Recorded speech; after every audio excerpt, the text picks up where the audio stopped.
De Stephen King, bajo el seudónimo de Richard Bachman. La larga marcha.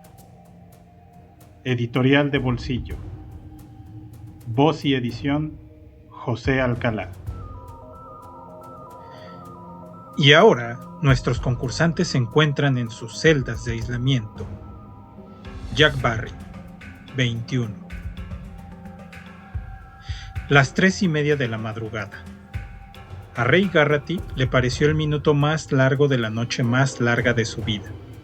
Era la hora de la marea baja, la hora en que el mar se retira dejando bruñidos bancos de arena cubiertos de algas, latas de cerveza oxidadas, preservativos podridos, botellas rotas, ollas destrozadas y esqueletos recubiertos de algas con un raído traje de baño.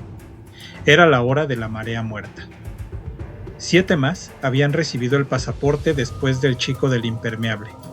Hacia las 2 de la madrugada, 3 marchadores habían sido abatidos casi al mismo tiempo, como un montón de tallos de maíz secos bajo el primer soplo fuerte del viento de otoño. Llevaban 120 kilómetros de marcha y habían quedado fuera 24. Pero nada de eso importaba. Lo único importante era la marea muerta. Las 3:30 y marea muerta. Se señaló otro aviso y poco después los fusiles dispararon una vez más. En esta ocasión se trataba de un rostro conocido, Davidson, el número 8, el que decía que se había colado en la tienda de las prostitutas en la feria estatal de Steunbennil. Garratty contempló el rostro blanco de Davidson, salpicado de sangre, durante un breve instante y volvió la cabeza hacia la carretera. Ahora miraba mucho la carretera. Unas veces, la línea blanca era continua y otras discontinua, y en ocasiones era doble, como en las calles de doble sentido. Se preguntó cuánta gente utilizaría aquella carretera los restantes días del año sin ver el rastro de vida y de muerte en aquella pintura blanca. ¿O sí lo veían? La calzada le fascinaba. Sería tan fácil y maravilloso sentarse sobre aquel asfalto. Empezaría por ponerse en cuclillas y de rígidas articulaciones de las rodillas crujirían como una pistola de aire comprimido de juguete. Pondría luego las manos sobre la fría superficie rugosa y bajaría las nalgas hasta sentir que la gimiente presión de los 73 kilos abandonaba los pies, y luego tenderse, dejarse caer de espaldas y quedarse así, abierto de brazos y piernas, sintiendo cómo se estira la cansada columna, contemplando el círculo de árboles y la majestuosa rueda de las estrellas sin oír los avisos, mirando, solo mirando al cielo y esperando. Sí, esperando. Oír el escurrirse de los pasos mientras los marchadores se apartan de la línea de fuego, dejándole solo, como una ofrenda de sacrificio, y los susurros. Es Garratty, es Garratty, le van a dar el pasaporte. Quizá tendría tiempo de oír la risa de Barkovich mientras se calzaba sus metafóricos zapatos de baile una vez más. El movimiento de los fusiles hasta centrar el disparo y... Se obligó a apartar la mirada de la carretera y contempló con visión turbia las sombras móviles que le rodeaban. Después alzó los ojos al horizonte, al acecho del menor rastro de luz. No lo había, por supuesto. La noche seguía cerrada. Pasaron por un par de pueblos dormidos, oscuros y cerrados. Desde medianoche apenas habían visto 3 docenas de espectadores soñolientos, de esos tipos inalterables que cumplen siempre los rituales como la Nochevieja, llueve o truene.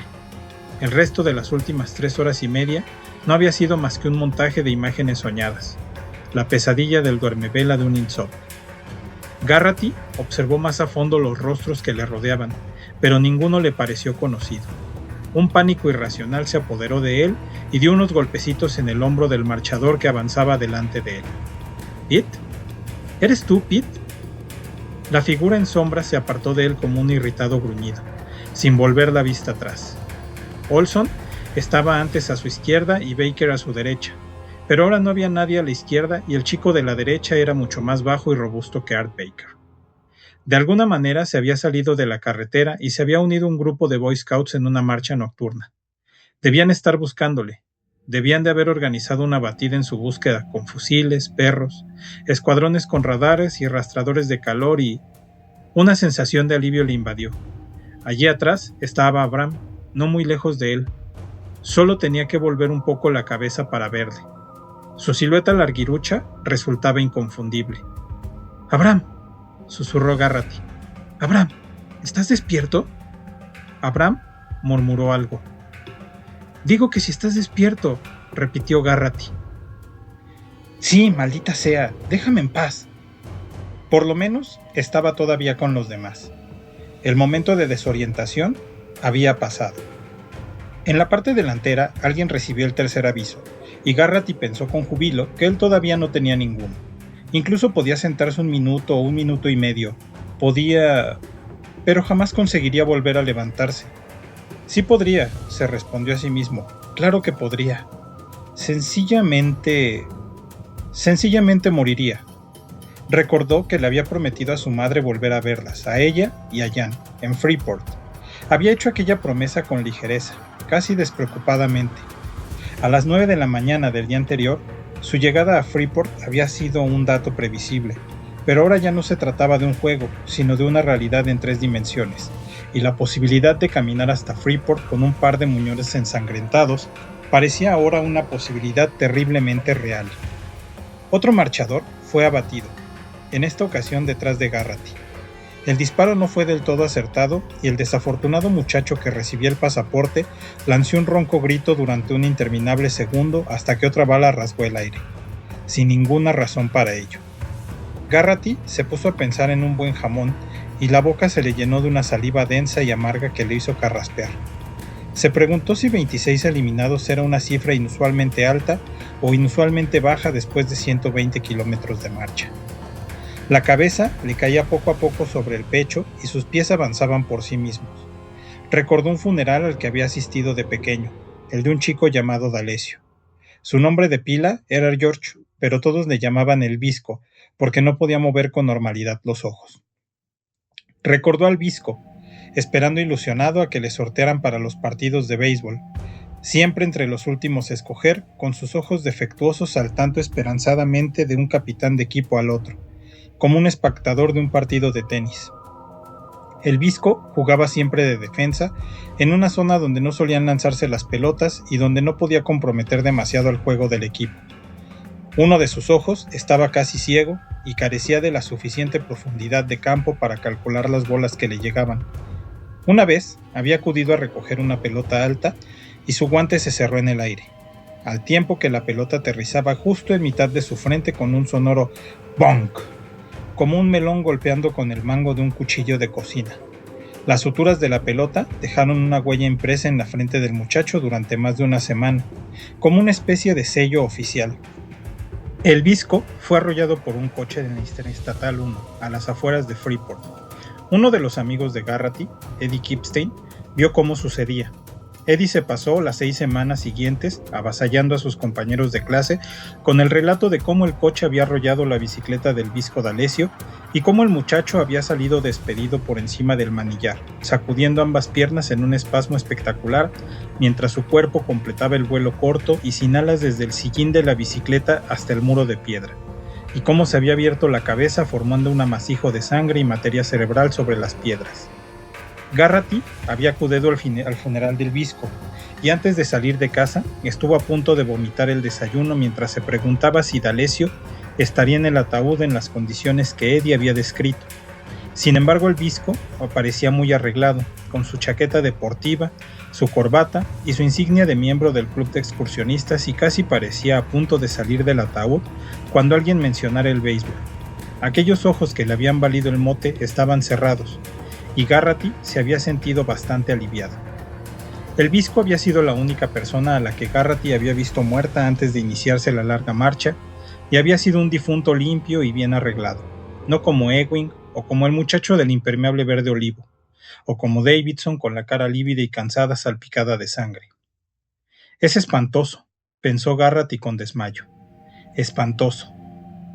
A las 4 menos cuarto recibió su primer aviso y rápidamente se dio unos cachetes en las mejillas para intentar despertarse.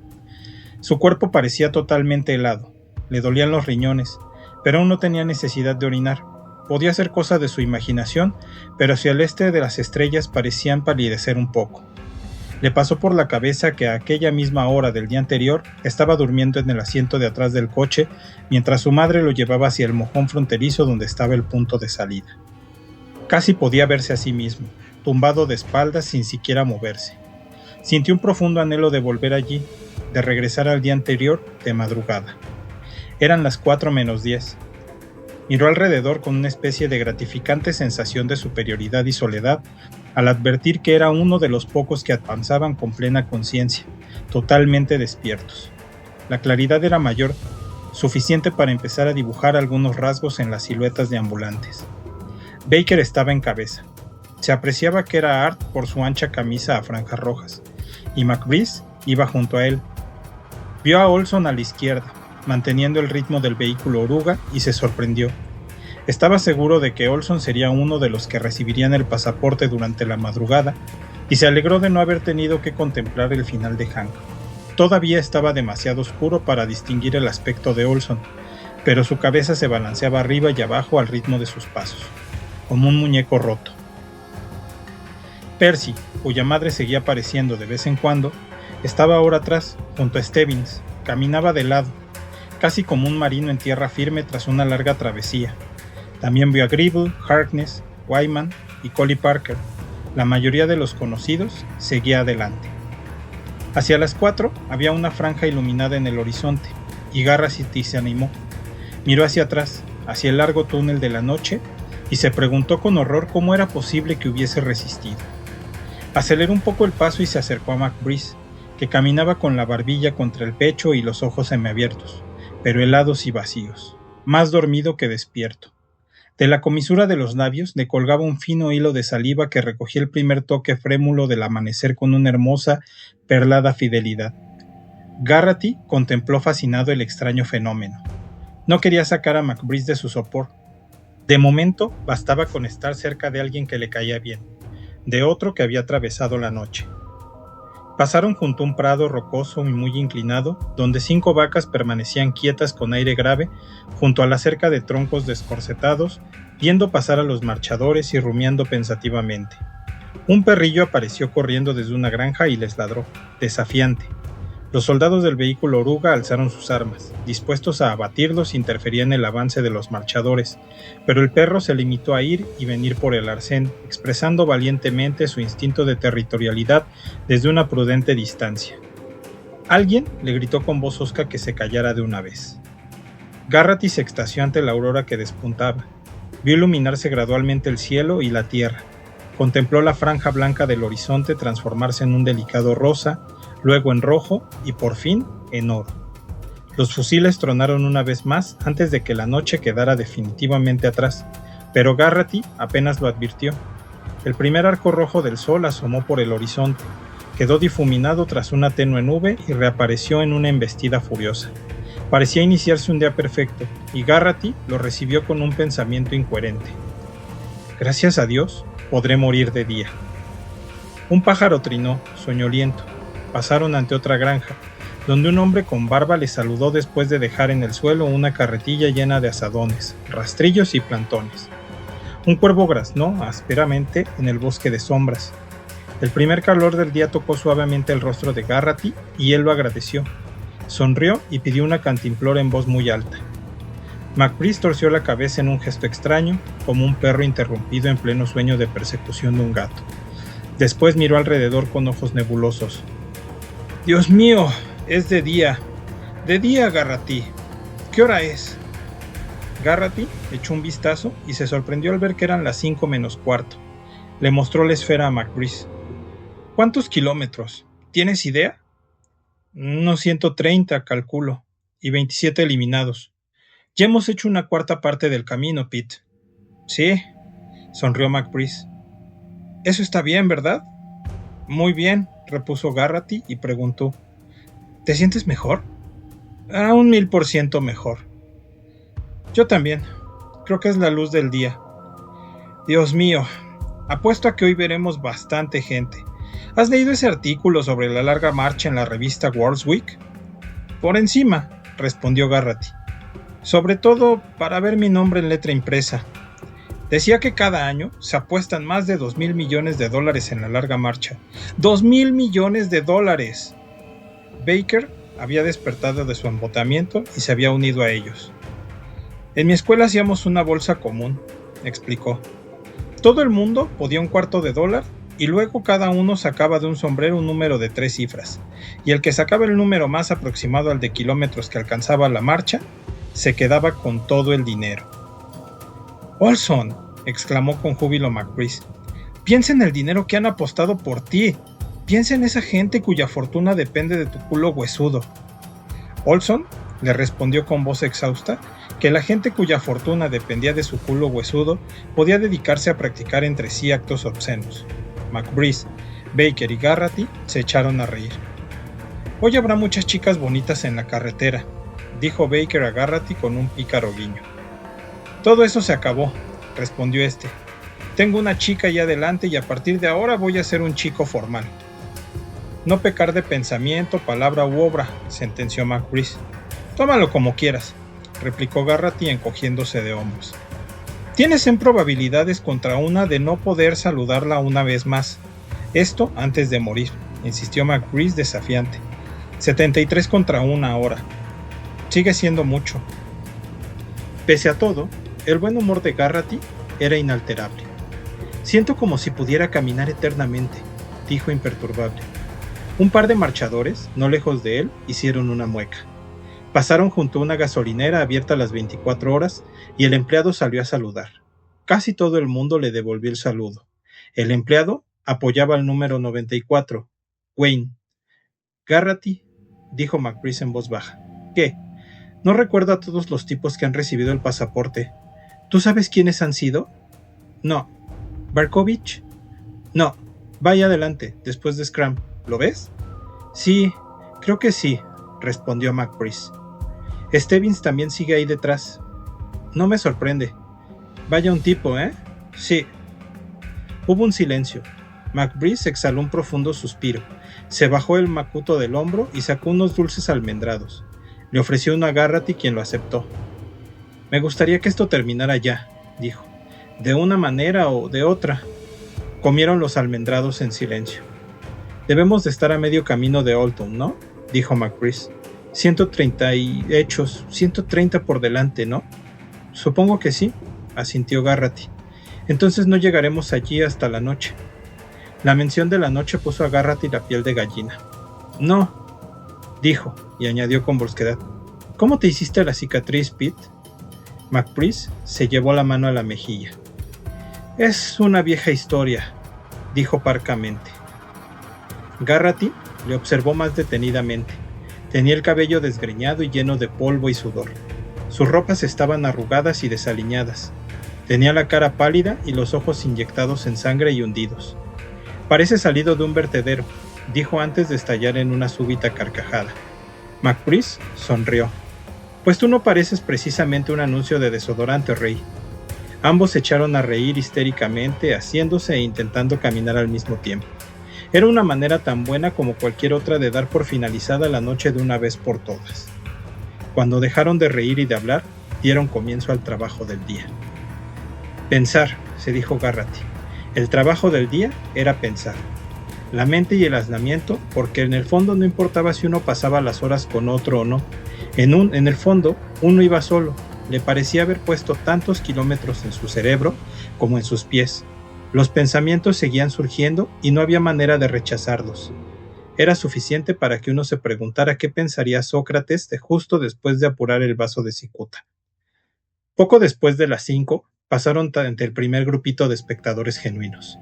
4 muchachitos sentados con las piernas cruzadas al estilo indio ante una tienda de juguetes sobre el húmedo suelo. Uno de ellos estaba envuelto todavía en su saco de dormir, solemne como un esquimal. Sus manos se agitaban de un lado a otro como metrónomos acompasados. Ninguno de ellos sonreía. Poco después, la carretera desembocaba en otra más ancha, de 3 carriles. Pasaron ante un restaurante de camioneros y todos silbaron y aplaudieron a los 3 jóvenes camareras sentadas en la escalinata, solo para demostrar a las muchachas que seguían en forma. El único que pareció hacerlo en medio serio fue Collie Parker. «El viernes por la noche», gritó Collie. «Acordaos, Ustedes y yo, el viernes por la noche. Garrity pensó que estaba actuando de modo infantil, pero saludó también, y a las camareras no pareció importarles. Los marchadores se repartieron por la ancha carretera mientras la mayoría iba despertando del todo al sol de la mañana de aquel 2 de mayo.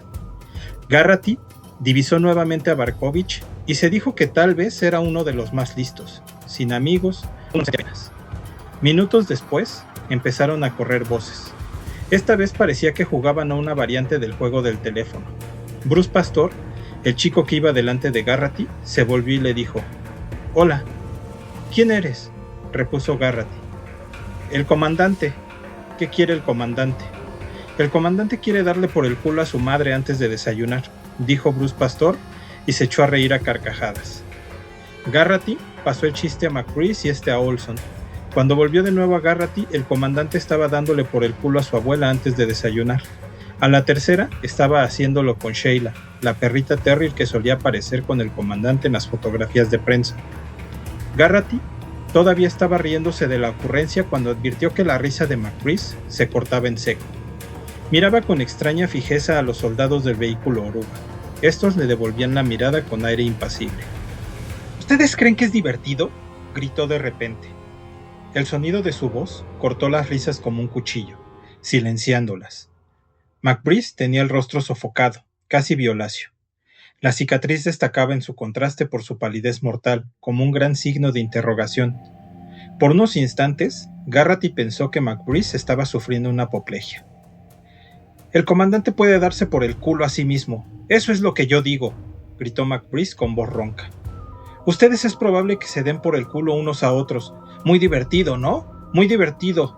Atajo de hijos de perra. ¿Verdad que sí? Muy divertido. Sí, señor». Otros marchadores observaron con aprensión a McBreeze y se apartaron de él. De pronto, McBreeze corrió hacia el vehículo oruga. 2 o 3 soldados alzaron los fusiles, listos para abrir fuego, pero McBreeze se detuvo en seco y levantó los puños hacia ellos, agitándolos por encima de la cabeza como un mal director de orquesta. «¡Bajen! ¡Bajen aquí! ¡Dejen esos fusiles y bajen aquí! Yo les enseñaré algo divertido de verdad». «¡Aviso!», dijo uno de los soldados con un tono perfectamente neutro. «¡Aviso, número 61! ¡Segundo aviso!». «Oh, Dios mío», pensó Garrity. «Le van a dar el pasaporte y está tan cerca de ellos. Tan cerca. Saltará por los aires igual que D'Alessio el Visco». McBreeze echó a correr. Llegó frente al vehículo oruga, se detuvo y escupió en él. El salivazo trazó una clara línea en el polvo del costado del vehículo. «¡Vamos!», gritó McBreeze. «¡Bajen aquí! 1 a 1, todos a la vez, me importa un pimiento. ¡Aviso! ¡Tercer aviso, número 61! ¡Último aviso! ¡A la mierda con sus avisos!». De pronto, sin darse cuenta de lo que hacía, Garrity se volvió y corrió hacia atrás, ganándose un aviso. Solo lo oyó con una parte de su mente. Los soldados estaban apuntando a McBreeze cuando Garrity lo asió del brazo. «¡Vamos! ¡Lárgate, rey! Voy a machacarlos». Garrity lanzó las manos y le dio a McBreeze una bufetada con la mano abierta. «¡Vas a hacer que te maten, idiota!». Stebbins les dejó atrás. McBreeze miró a Garrity y pareció reconocerlo por primera vez. Un segundo después, Garrity recibió su tercer aviso y supo que McBreeze estaba a unos segundos de recibir el pasaporte. «Al diablo», dijo McBreeze con voz hueca, pero echó a caminar de nuevo. Garrity avanzó a su lado. «Creí que te lo iban a dar», murmuró. «Pero no ha sido así, gracias al Boy Scout», repuso McBreeze. Se llevó la mano a la cicatriz y añadió: «Mierda, el pasaporte nos lo van a dar a todos». «Alguien ganará, podríamos ser uno de los dos». «Es un fraude», repuso McBreeze con voz temblorosa. «No hay ganador ni premio. Al último sobreviviente se lo llevan después detrás de cualquier granero y lo rematan también». «No seas estúpido», le gritó Garrity furioso. «No tienes la menor idea de lo que estás diciendo». «Todo el mundo pierde», replicó McBreeze. Sus ojos destellaban en las oscuras profundidades de sus cuencas como los de un animal malvado. Garrity y él caminaban solos. Los demás marchadores se apartaban de ellos al menos de un momento. McBreeze se había desquiciado, y Garrity también. En cierto modo, había ido contra sus propios intereses al retroceder por McBreeze, Con toda certeza había salvado a este de ser el número 28. Todo el mundo pierde, insistía McBride. Será mejor que te convenzas. Atravesaron un paso de ferrocarril y cruzaron bajo un puente de cemento. Al otro lado dejaron atrás un motel cerrado con un cartel: reapertura estación de verano 5 de junio. Olson recibió un aviso. Garrity notó que le daban unos golpecitos en el hombro y se volvió. Era Stebbins. No tenía mejor ni peor aspecto que la noche anterior. Tu amigo está furioso con el comandante, dijo. McBride no dio la menor señal de haberlo oído. Me parece que sí, respondió Garrity. Incluso yo he pasado del punto en que me gustaría invitarle a casa a tomar el té. Mira, ahí detrás. Un segundo vehículo oruga se había incorporado a la comitiva y mientras Garrity miraba, un tercero quedó atrás, saliendo de una carretera secundaria. Llega el comandante, dijo Stebbins, y todo el mundo aplaudirá. Sonrió y su mueca tenía algo de lagarto. Todavía no le odian de verdad, todavía no. Creen que ha atravesado el infierno, pero espera mañana, ya verán. Garrity miró a Stebbins con inquietud. ¿Y si le sisean o le abuchean o le lanzan cantimploras o algo así? ¿Tú vas a hacer alguna de esas cosas? No, nadie lo hará, ya verás. Stebbins, dijo Garrity. El aludido enarcó las cejas. ¿Tú crees que vas a ganar, verdad? Sí, dijo Stebbins tranquilamente. Estoy seguro de ello. Y con esto regresó a su posición habitual en la cola.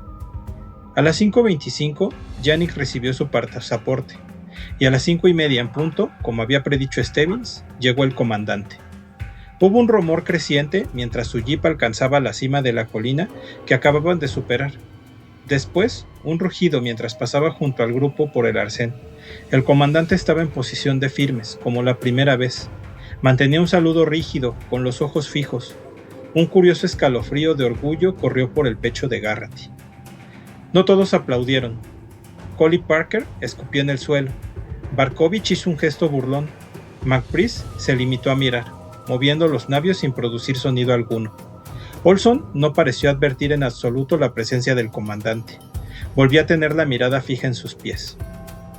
Garrity aplaudió, igual que Percy y Harkness, el que quería escribir un libro, y Wyman, Art Baker, Abraham y Sledge, que acababan de recibir el segundo aviso. El comandante desapareció carretera adelante, avanzando deprisa. Garrity se sintió algo avergonzado de sí mismo. Después de todo, acababan de desperdiciar energías. Poco después, la carretera les llevó junto a una tienda de coches usados donde les dedicaron 21 bocinazos. Una voz amplificada rugió sobre las dobles hileras de banderitas de plástico de colores para decir a los marchadores y a todos los espectadores que nadie ofrecía coches mejores y más baratos que McLaren Dodge. Garrity hizo una mueca de fastidio. ¿Te sientes mejor?, preguntó a McBride. Desde luego. Muy bien, voy a dedicarme a caminar y a verles caer a mi alrededor. Resulta curioso, he hecho las divisiones mentalmente, pues las matemáticas siempre han sido mi fuerte, y calculo que tendremos que hacer al menos unos 510 kilómetros al ritmo que vamos, y ni siquiera sería una distancia récord. ¿Por qué no te largas a otra parte si vas a ponerte a hablar así, Pete?, dijo Baker. Por primera vez, su voz sonaba fatigada. Lo siento, mamá, replicó McBride de mal humor, pero no continuó. El día era luminoso. Garrity se desabrochó la cazadora y se la colgó del hombro. La carretera era lisa, flaqueaba por casas y pequeños negocios. Los pinos que bordeaban el camino la noche anterior habían dado paso a las carreteras y gasolineras, y a pequeños ranchos tradicionales. Muchos ranchos estaban en venta. En un par de ventanas, Garrity vio los conocidos carteles. Mi hijo dio la vida en los escuadrones. ¿Dónde está el océano?, preguntó Collie Parker a Garrity. Me parece estar de vuelta en mi Illinois. Sigue caminando, dijo Garrity. Estaba pensando de nuevo en Jan y en Freeport. Freeport estaba en el océano. Está allá, a unos 290 kilómetros al sur. Mierda, masculló Collie Parker. Vaya pozo de mierda es este estado. Parker era un rubio musculoso con una camiseta tipo polo. Tenía una mirada insolente que ni siquiera una noche en la carretera había logrado borrar. No hay más que malditos árboles por todas partes. ¿No hay ninguna ciudad en este maldito lugar? Los de por aquí somos gente rara, replicó Garrity. Nos parece mejor respirar aire de verdad en lugar de contaminación urbana. Jolette! No tenemos contaminación, maldito montañés, exclamó Collie Parker. ¿Qué tendrás tú que decirme? No habrá contaminación, pero sí un montón de aire caliente, insistió Garrity. Se sentía airado. Si estuviera allí, te retorcería los huevos por eso. Vamos, chicos, intervino McCrease. Se había recuperado por completo y volvía a hacer gala de su naturaleza sarcástica.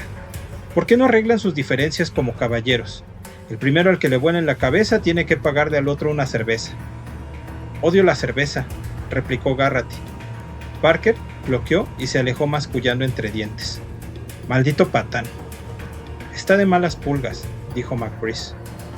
Todo el mundo está de malas pulgas esta mañana, incluso yo, y hace un día estupendo. ¿No estás de acuerdo, Olson? Olson no respondió. Olson también está de malas pulgas, dijo McCrease a Garrity. Olson. Hank. ¿Por qué no le dejas en paz? Inquirió Baker. Hank, insistió McCrease sin hacer caso a Baker. ¿Quieres dar un paseo? Vete al infierno, murmuró Olson. ¿Cómo? Exclamó en tono alegre McCrease, llevándose una mano al oído. ¿Qué dices, chico? Al infierno, gritó Olson. ¡Que te vayas al infierno! Ah, era eso lo que decías, asintió McCrease con los ojos muy abiertos. Olson volvió a clavar la mirada en sus pies y McCrease se cansó de azuzarle. Garrity se puso a pensar en lo que había dicho Parker. Este era un cerdo, un gran cowboy de feria y duró un sábado por la noche.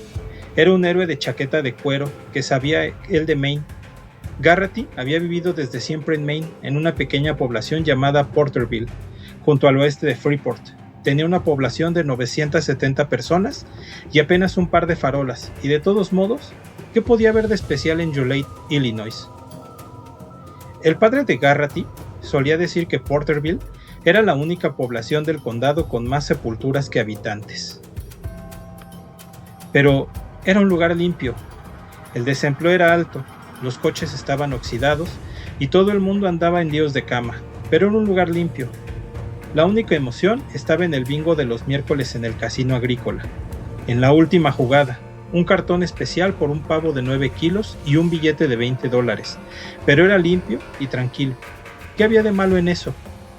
Contempló con aire resentido la espalda de Collie Parker. Tú te lo has perdido, tío, pensó. Ya puedes coger tu Joliet y tus molinos y tus pastelillos de tiendas de caramelos y metértelos por donde te quepan. Volvió a pensar en Jan. La necesitaba. Te quiero, Jan, pensó. No era tonto, sabía que se había convertido para él en mucho más de lo que en realidad se había convertido. En un símbolo vital, un escudo contra la súbita muerte que surgía del vehículo oruga. Cada vez más la deseaba porque ella simbolizaba un tiempo que por fin tendría un cuerpo de mujer para disfrutarlo. Eran las 6:15 de la mañana. Observó a un grupo de alegres armas de caza reunidas junto a un cruce de carreteras, el pequeño centro neurálgico de un velorio anónimo. Una de ellas llevaba pantalones muy ajustados y un suéter más ajustado todavía. Su rostro era ordinario. Llevaba en la muñeca derecha 3 brazaletes de oro que sonaban mientras saludaba. Garrity los oyó tintinear. Devolvió los saludos mecánicamente. Tenía sus pensamientos puestos en Jan, que había llegado de Connecticut con su aire suave y de confianza en sí misma, con su largo cabello rubio y sus zapatos bajos. Casi siempre llevaba zapatos bajos porque era muy alta. La había conocido en la escuela, se hicieron amigos lentamente hasta que al fin prendió la llama. Vaya que había prendido. Garrity. ¿Sí? Era Harkness. Su semblante mostraba preocupación. Tengo un calambre en el pie. No sé si podré seguir caminando. La expresión de Harkness parecía suplicar a Garrity que hiciera algo por él. Garrity no supo qué decir. La voz de Jan, su risa, su suéter color caramelo, sus pantalones rojos como arándanos, la vez que habían tomado el trineo de su hermano pequeño y habían terminado revolcándose en un banco de nieve hasta que ella le coló una bola de nieve por la espalda, todo eso era la vida. Harkness era la muerte. Ahora, Garrity casi podía olerla. No puedo ayudarte, dijo. Tienes que conseguirlo por ti mismo. Harkness le miró con pánico y consternación y puso una expresión sombría mientras asentía. Se detuvo y arrodillándose se quitó una zapatilla. ¡Aviso! ¡Aviso número 49! Se estaba dando un masaje en el pie. Garratty se había vuelto de espaldas para observarlo mientras avanzaba. Dos chiquillos con camisetas de la liga juvenil y guantes de béisbol colgados en los manillares de sus bicicletas contemplaban también a Harkness desde el borde del camino con la boca abierta. ¡Aviso! ¡Segundo aviso número 49! Harkness se levantó y empezó a avanzar cogiendo sin haberse puesto el zapato aún, y con la pierna buena flaqueando ya con el peso extra que tenía que soportar. Se le cayó el zapato de la mano, se agachó a recogerlo, puso los dedos sobre él y se resbaló y lo perdió. Se detuvo a recogerlo y recibió el tercer aviso. El rostro, habitualmente encarnado de Harkness, enrojeció como las brasas. Su boca abierta formaba un humeante y desagradable O. Garratty se encontró animando mentalmente a Harkness. ¡Vamos!, le decía. ¡Vamos! ¡Recupera el ritmo, Harkness! ¡Tú puedes hacerlo! Harkness avanzaba cojeando más aprisa. Los chiquillos montaron en sus bicicletas y empezaron a pedalear junto a la calzada observándole. Garratty dio media vuelta y fijó la mirada en la carretera, sin querer ver más a Harkness. Clavó la mirada en el horizonte, intentando concentrarse solo en lo que había sentido al besar a Jan, al tocar sus turgentes pechos. A la derecha, una estación de servicio iba perfilándose gradualmente, al ritmo de su lento avance. En el área asfaltada de la gasolinera había una furgoneta polvorienta con el guardarrabos abollado y dos hombres con camisa de caza a cuadros rojos y negros sentados en la parte posterior, bebiendo cerveza. Al final de un camino secundario de tierra, con las huellas de los tractores marcadas, había un buzón de correos con la tapa abierta como una gran boca hambrienta. Un perro ladraba ronca e incesantemente, fuera de la vista. Los fusiles que hasta entonces habían apuntado al aire bajaron hasta centrar a Harkness en su punto de mira. Hubo un largo y terrible momento de silencio, y las armas volvieron a alzarse, según estipulaban las normas, según establecía el reglamento. Después volvieron a apuntar. Hasta Garratty llegó la respiración de Harkness, húmeda y acelerada. Los fusiles se alzaron de nuevo al cielo, apuntaron a Harkness otra vez y volvieron a levantarse, lentamente. Los chiquillos de las bicicletas seguían todavía a su altura. ¡Váyanse de aquí!, bramó Baker. ¡No les va a gustar ver esto! ¡Váyanse! Los chiquillos observaron a Baker con insípida curiosidad y siguieron avanzando junto a los marchadores. Habían mirado a Baker como si este fuera una especie de pez. Uno de ellos, un chico menudo y de cabeza alargada, con el cabello despeinado y ojos como platos, hizo sonar la bocina montada en su bicicleta y sonrió. Llevaba un aparato dental y el sol puso un salvaje resplandor metálico en su boca. Los fusiles volvieron a apuntar. Era como un movimiento de danza, como un ritual. Harkness se pegó al arcén. ¿Has leído algún buen libro últimamente?, pensó Garratty, alocadamente. Esta vez van a disparar. Solo un paso demasiado lento y... la eternidad. Todo congelado. Y los fusiles volvieron a señalar hacia el cielo. Garratty consultó el reloj. El segundero dio 1, 2, 3 vueltas. Harkness llegó a su altura y le dejó atrás. Tenía el rostro tenso, rígido. Sus ojos miraban al frente, fijamente. Sus pupilas contraídas eran apenas 2 cabezas de alfiler. Tenía los labios de un leve tono azulado y sus fieras facciones estaban difuminadas, pálidas, salvo 2 llamativos puntos de color, uno en cada mejilla. Pero ya no vacilaba en apoyar el pie del calambre. Este había pasado. Su pie descalzo sonaba sobre la carretera rítmicamente. ¿Cuánto puede resistir uno caminando sin zapatos?, se preguntó Garratty, y al propio tiempo sintió que algo se desgarraba en su interior. Mientras oía a Baker exhalar un jadeo, era ridículo sentirse así. Cuanto antes se detuviera Harkness, antes podría él detenerse. Aquella era la sencilla verdad, lo lógico. Pero había otra cosa más profunda, una lógica más sincera y espantosa. Harkness era parte del mismo grupo al que pertenecía Garratty, un segmento de un subclan, parte de un círculo mágico al que Garratty estaba unido. Y si una parte de ese círculo podía romperse, a todas las demás podía sucederles lo mismo. Los chiquillos de las bicicletas pedalearon junto a ellos otros 3 kilómetros. Después perdieron interés y dieron media vuelta. Era preferible, pensó Garraty. No importaba que hubiesen contemplado a Baker como si este fuera un bicho de un zoológico. Era mejor para ellos que se sintieran defraudados por no ver ninguna muerte. Les observó alejarse. Delante, Harkness se había situado en vanguardia en solitario, avanzando con gran rapidez, casi a la carrera. No miraba izquierda ni derecha. Garraty se preguntó en qué estaría pensando. De Stephen King, bajo el seudónimo de Richard Bachman. La larga marcha. Editorial de Bolsillo. Voz y edición, José Alcalá.